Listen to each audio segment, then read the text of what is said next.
back. Hey, everybody. Good to have you here.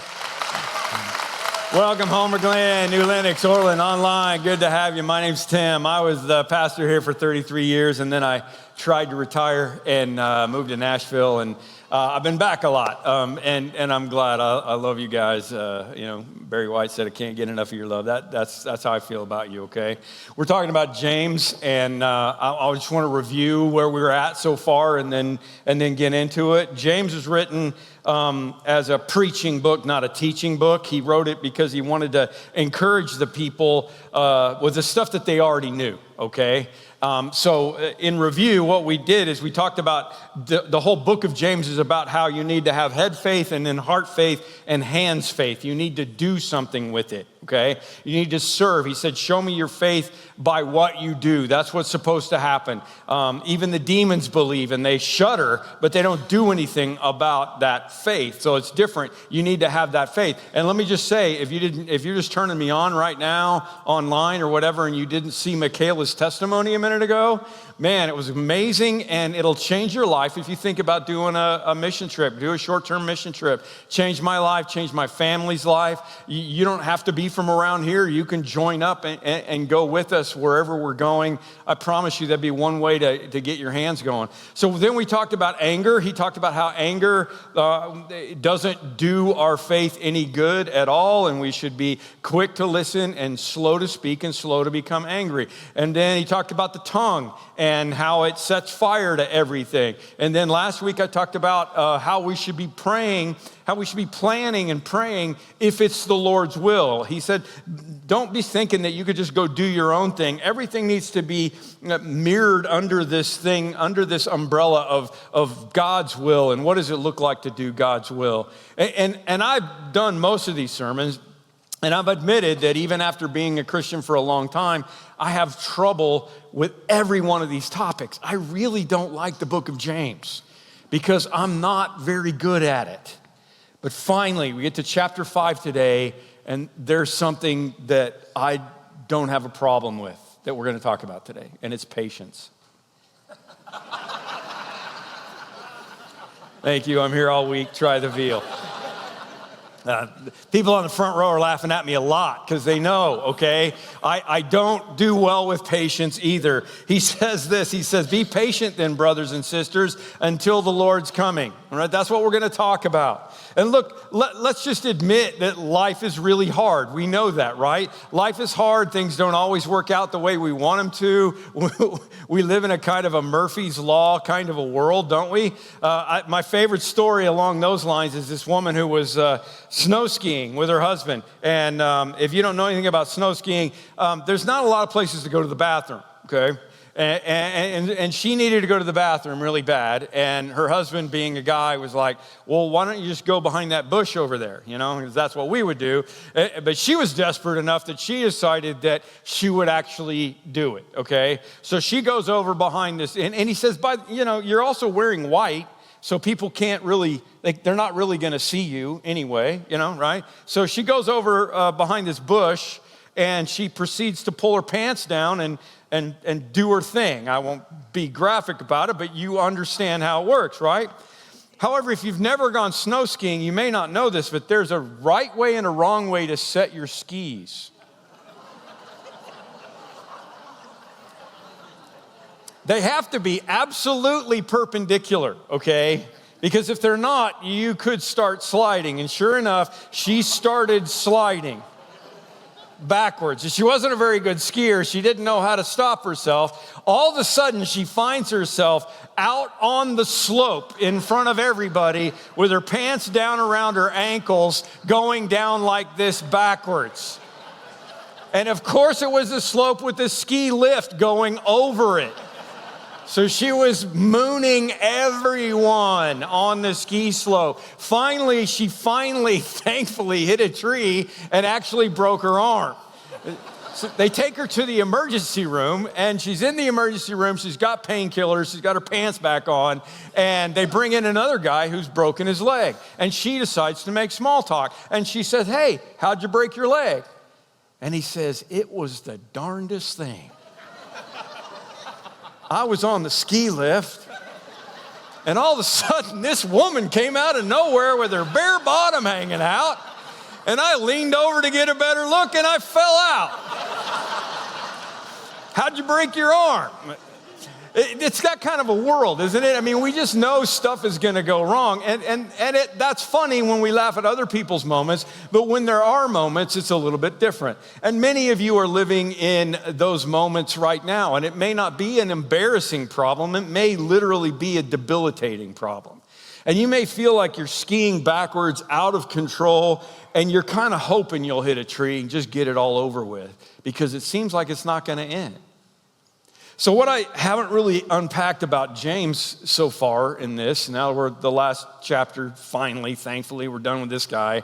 The book of James, chapter 5, let me explain who he is and what he's doing. Brother of Jesus, I've said that before. He is like the leader of the Jerusalem Christian church, okay? He's the leader of the church that's meeting there, all these people that get converted, and he's leading it for 30 years after the resurrection. But here's what happens to us. I mean, at least it happens to me. If you read the book of Acts and you hear about how people were getting saved right and left, and they were sharing everything together, and they were meeting together in the temple courts and in each other's homes, and God was just blessing them. I mean, it makes it feel like, man, that would be so cool to have been a part of the beginning of the church after Jesus.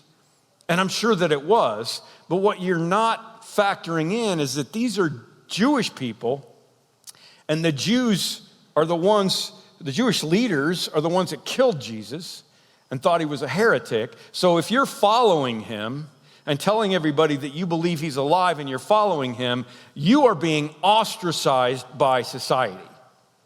You are kicked out of the temple. You can't worship in the temple anymore. That's why they met in the temple courts. They couldn't go into the temple, okay?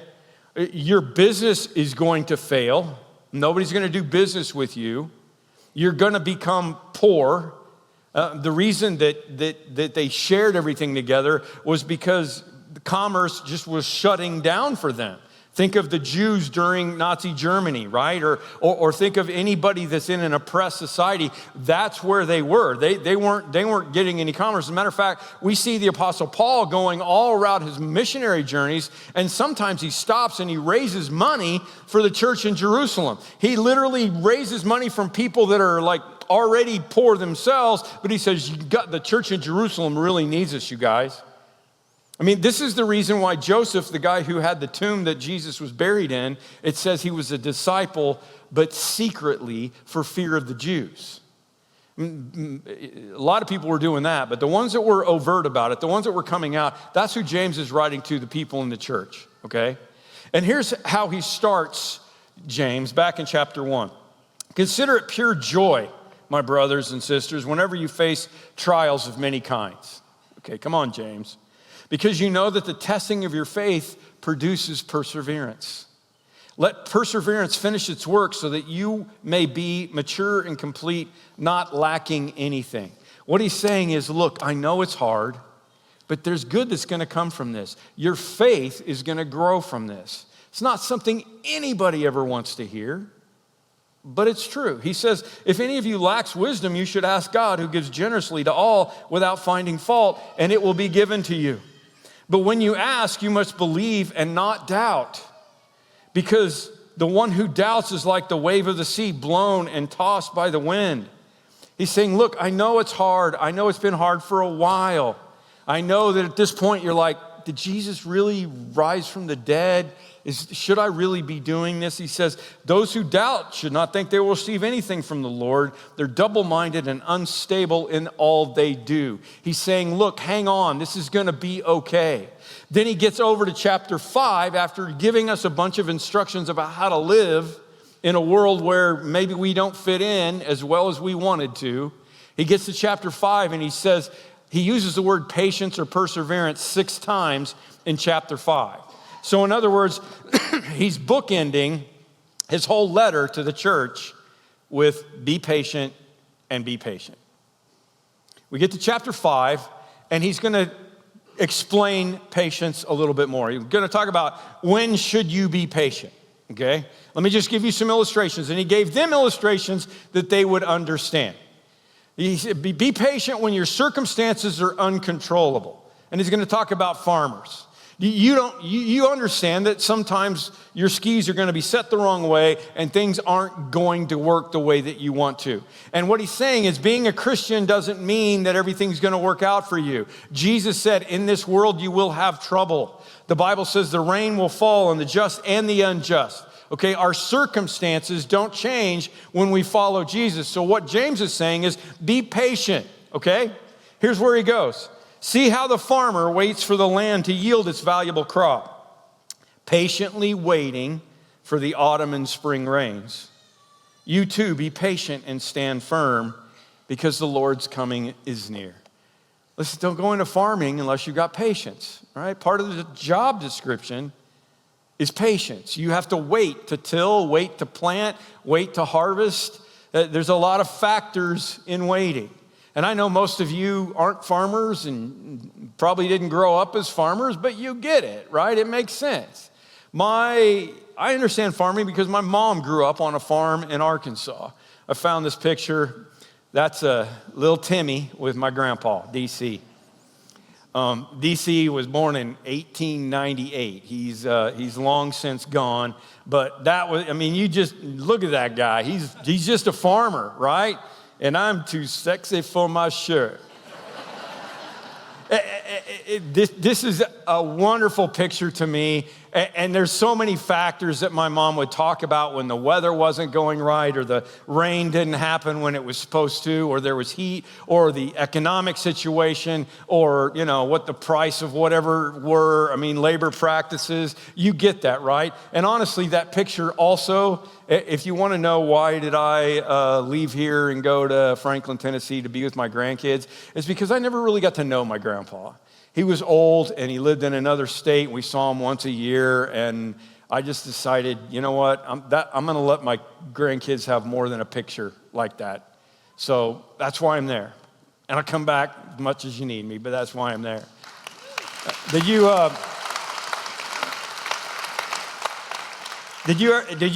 I know you're not a farmer, but did you ever plant a seed in a Dixie cup, like in school, right? How many of you dug it up to see if it was working? Yeah, of course, man. I did. I don't think this is happening, right? I'm so impatient. I don't wait for the microwave to finish. Do you do that? You're like, oh, there's 9 seconds. Well, that's good enough. Let's go. My kids are always coming in. Why do I have to push clear? There's 9 seconds. Oh, Dad, that's it, right?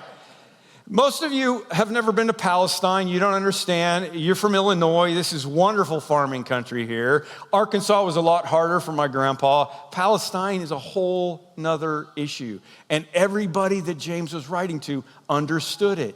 It was not easy. So what he's saying is sometimes circumstances are beyond our control. What do we do to try to control it? Well, we know we can't make it rain, but we worry about rain, don't we? We know we can't control the circumstances, but we worry about the circumstances. And what James is saying is, look, just let God be in charge. There's nothing you can do. Be patient and stand firm because the Lord's coming is near. We have to be patient when circumstances are unfavorable and uncontrollable. Then he says we have to be patient when people are unchangeable. You ever notice that some people are resistant to change? Do you have anybody in your life right now that's resistant to change? Don't point at them right now. That's awkward. But all of us do, right? Man, this person, I wish they could change. And James says, let's take another lesson from something you guys know really well, first century church, the prophets. Brothers and sisters, as an example of patience in the face of suffering, take the prophets who spoke in the name of the Lord. What was the responsibility of the prophets? These people know about Isaiah and Jeremiah and Malachi and all those prophets that they've studied over and over again. And they wrote a lot in the Old Testament because they wrote all the stuff God told them to do. But when they gave that to the people they were supposed to give it to, those people usually didn't respond well. As a matter of fact, a lot of times they just killed the prophet. They just killed the messenger. So the people that James is writing to, they understand that. They know what's going on here. And the word he uses for patience here is literally in the Greek, it's macrothumos, okay? Macro meaning a lot or long, and thumos meaning heat. We get the word thermometer. Macro, long to get hot. Long suffering, it's sometimes translated. That's what we understand. Slow to get anger, right? That's what he says. Just chill, because some people are unchangeable. And there's not really anything that you're gonna be able to do with it. And you know exactly what I'm talking about because you've got those people in your life, don't you?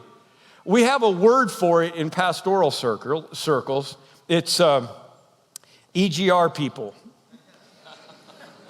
Extra grace required, okay? You have EGR people in your life, and you know that. And why are you getting frustrated? Why are you getting impatient? They may change, they may not. Remember the prophets, they just did what they were supposed to do and they trusted in God. And then the third time we should be patient is when the problems are unexplainable. And this is an example from the life of Job. And you may have thought that said job, and you're like, oh yeah, I could tell you about patience in my job. But Job was a person, okay? Again, a very, very famous person for these people that they knew really, really well. They knew the whole story of Job. As you know, we consider blessed those who have persevered. You have heard about Job's perseverance, and you have seen what the Lord finally brought about. And the Lord is full of compassion and mercy. All right, let me download that for you. If you don't know the story of Job, Job was like the wealthiest man alive. Everything was going great for him. And then within a period of a couple of days, his whole life just went completely berserk. He went bankrupt. His children were murdered. He got an incurable, deadly disease that was horribly painful. And his wife turned on him. Literally blamed it on him. She literally said, why don't you curse God and die? Job suffered in every way possible. But the worst part, these people understand about Job and his suffering, is that it was unexplainable. He hadn't done anything wrong, and it didn't make any sense whatsoever why it was happening. What James's audience understood was that there was a spiritual battle going on that Job didn't know about. But for 37 chapters in the book of Job, God doesn't talk to him and doesn't tell him why it's happening. And oftentimes that's when we get the most impatient, isn't it? When things are unexplainable, when there's no apparent reason for why all this is going on. But of all the people in history, Job had the right to say, why me? And he finally did, and God finally answered him and was kind of stern with him. And then God comes through, of course. The people understand the story, makes everything right, makes everything better, gives him all stuff back and more, gives him more children. And I know that sounds terrible because the first children died, but when you think about it from God's perspective, an eternal perspective, he's still with all of his children for eternity. But you have to admit, life is not always fair, and we don't always understand it. Johnny Carson used to say, if life was fair, Elvis would be alive and all the impersonators would be dead, right? I love that. But God never said it would be fair. A lot of things in life don't make sense, and some of the stuff isn't going to make any sense till we get to the other side of heaven. But James says, the Lord is full of compassion and mercy. So understand, you might not understand, like Job. People may be unchangeable, like the prophets ran into, and the circumstances might be just completely uncontrollable, like they are for the farmer. So what should you do? You should be patient. And then he goes on and says, why? Why should you be patient? I mean, if I'm honest, I don't really feel like being patient sometimes. Do you? I mean, I don't think James ever drove in Nashville. Have you ever driven down south? I mean, those people, they don't know.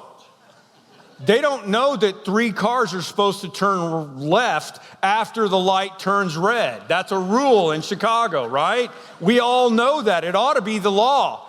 Those people, they just stop. I'm like, what?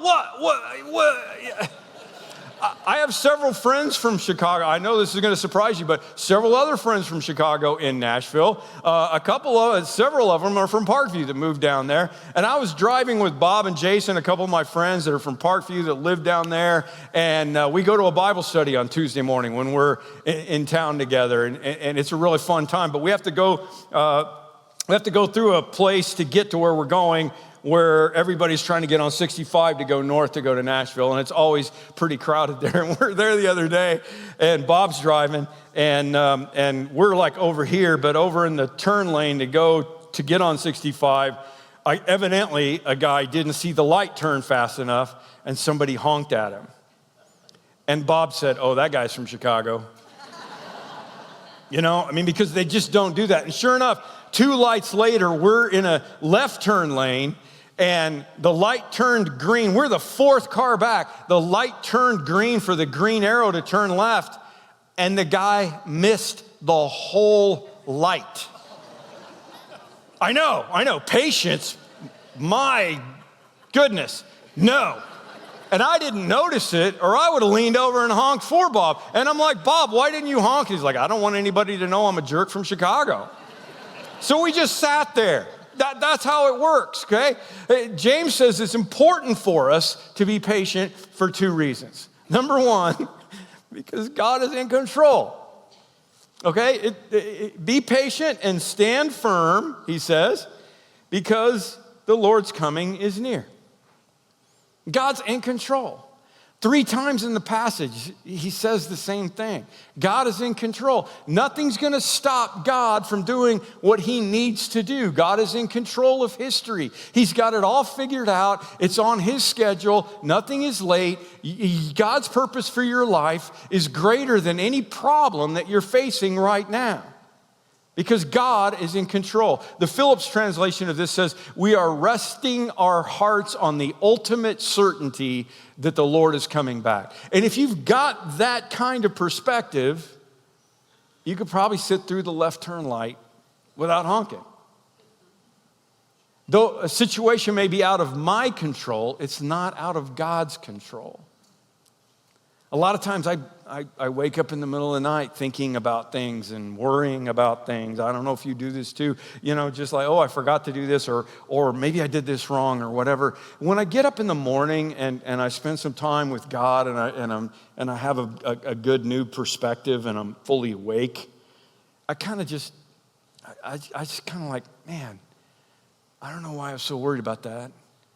I've never once thought that God was up in heaven going, "Oh no, Tim Harlow forgot something.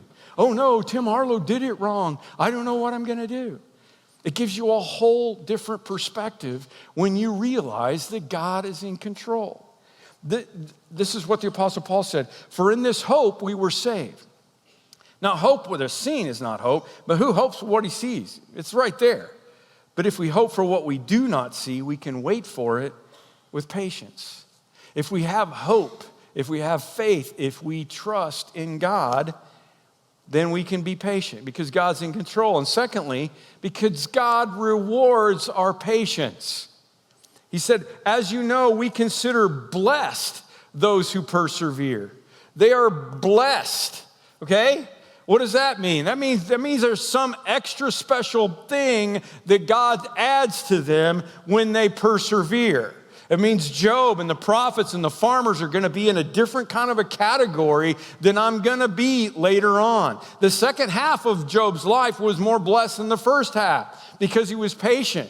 And when we get to heaven, that's all going to happen as well. There are benefits of being patient. God rewards it. As a matter of fact, in James chapter 1, he actually says, "Blessed are those who persevere under trial, because when they have stood the test, they will receive the crown of life that God has promised to those who love him." This is not about salvation. We're not saved because we've stood the test under trial and we persevered. There's some kind of reward. All I can think of, nobody can really explain this. We don't understand what's going to happen. What I know is that Job and the prophets, their house in heaven is going to be closer to God's house than mine. because they persevered. There's going to be some rewards for people who persevere because they stood the test of time and they had more faith. Blessed are those who persevere under trial. And it's also true as we live this life. I know I've talked a lot about being older now that I've been back after being retired, but spiritually speaking, here's a verse that I've been holding on to. It's going to be my life verse for this fourth quarter of life. I was young and now I'm old. Thank you very much. Yet I have never seen the righteous forsaken. Bam! Isn't that good? I was young. When I was young, I didn't see the righteous forsaken, but I didn't really have a lot of experience. Now I'm old. And I still have seen the same thing, and now it makes a lot more sense to me. And I've never seen the righteous forsaken for longer. And I've got more faith and more trust in God because I can look back and see what God has done. I oftentimes will go back and just look at old sermons on topics when I'm preaching, and I did that with patience. And I happened across a sermon that I preached in August of 1998, okay? I pulled out these two scriptures. For it is God who works in you to will and act according to his good purpose. And another one, and we know that in all things God is working for the good for those who love him. And then I got up and I read this. Ladies and gentlemen, I hold in my hand a piece of paper that I wanted a long time ago. Tinley Park Christian Church agrees to purchase at a price of $528,000 on the terms set forth herein, the real estate in Cook County, Illinois, commonly known as the northeast corner of 183rd and Wolf Road, on the 22nd day of August, 1998. And then I said, we have a contract for property. Now, I know that doesn't make sense to very many of you. Some of you were on that journey along the way. But back then, we were in 2 acres in a 10,000 square foot building over in Tinley Park on 84th Avenue. And we'd grown. It had been 8 years of ministry for my wife and I here. And we'd gotten things transitioned and we were reaching people and we'd grown. And we were looking for property. We even had little pins that people wore that said, praying for dirt. Praying for dirt. We got to relocate. There was no way to expand where we were. And we were praying for dirt. And we were looking for a long time. Here's what I went on to say. After over 4 years of searching and praying and wondering and exploring over 50 pieces of land, we have a contract. We will be in Orland Park, and they really want us to be there. It's God's hand. Let me explain. We're going to be on the corner of 183rd and Wolf Road, which is just a big cornfield and a pig farm. Those of you who were around back then remember, right? 183rd Street is a dirt road. It didn't go through. It wasn't Orland Parkway yet. Listen to this. They're already clearing the land for a big Jewel Osco across the street from us. Yeah, that one you've been going to for 20 years. Yeah, that one. And there will be houses all around, I said. There was nothing out here at all. The reason Orland likes us is because we're directly north of the large petroleum tanks that are on the southeast corner of the intersection. So houses are not allowed that close. And also, we're on the Cook County side of the line. 183rd is the line between Cook and Will County. So if businesses are wanting to be in the area, they're more likely to go to Will County because the taxes are at that point, 1/3 the cost they would be in Cook County. So not very many businesses are going to want to go in on this piece of property. So I said, if it's not good for residential or commercial, that pretty much leaves it for anyone? A church. A great location, a great price. Everybody wants it to work. God is in control. He's just never in a hurry. I mean, when I can look back on stuff like that, and I can look back on what God has done in my life, and my adopted grandson and the little babies that were born after miscarriages that happened, and the things where God, it looked like things were hard and wrong and unexplainable and uncontrollable and unchangeable. And I could see God's faithfulness in those things. I was young and now I'm old, and I've never seen the righteous forsaken. And when I think about us, I think about you guys at Homer Glen, that whole miraculous story of how we got that campus. And I think about New Lenox and this property. It was 12 acres when we first got it, and we were going to build a 600-seat auditorium, and we were excited because that was all we were ever going to need, you know? And it's now our kids' building at our Orland campus. And when I preach from this place and I see what God has done, and I think about what God did through those of us that were on that journey and those of you that have been on this journey with us. I was young and now I'm old, and I have never seen the righteous forsaken. I was on my way to the airport and wanted to listen to some music, kind of get my head together, and I ran across a psalm that was set to music by an artist named Stephanie Gretzinger. I really would encourage you to look this up. It's just Psalm 37. If you put Psalm 37 into your Spotify or whatever, I'm sure you're going to see a crazy name, Stephanie Gretzinger. Just find that song. I've just been meditating on it over and over again for the last 2 days. And this is the psalm. It says, "Delight yourself in the Lord, and he will give you the desires of your heart." You may have heard that part before. I believe it's true. Come, make your way to the Lord. Trust in him, and he will do it. He will bring forth your righteousness as light, your rightness, your rightness with God. He will bring it into the light, and he will bring forth justice. Whatever injustice has been done, it's going to be made known as the noonday sun. Your justice will be. And then the end of it, it's verse 4 through 7. The end of it is, rest in the Lord, wait patiently, and you will see his faithfulness. Just say that with me. Rest in the Lord, wait patiently, and you will see his faithfulness. Rest in the Lord, wait patiently, and you will see his faithfulness. Rest in the Lord, wait patiently, and you will see his faithfulness. I was young, now I'm old. Never seen the righteous forsaken. God, this is unbelievable. Just to have some discussions with some of those people that were around in 98. Just to think about the things that you've done when I can be old and look back on your faithfulness, as James is doing at this point. I think James is doing the same thing I am. He's reflecting. He's older. He's writing them a letter saying, don't worry, hang on, persevere. The Lord's coming is near. Be patient. Rest in the Lord. Wait patiently, and you will see his faithfulness. Lord, we claim that today. No matter what's going on in our lives, we claim that today. You're in control. Everything's going to be okay. We give it to you in the name of Jesus.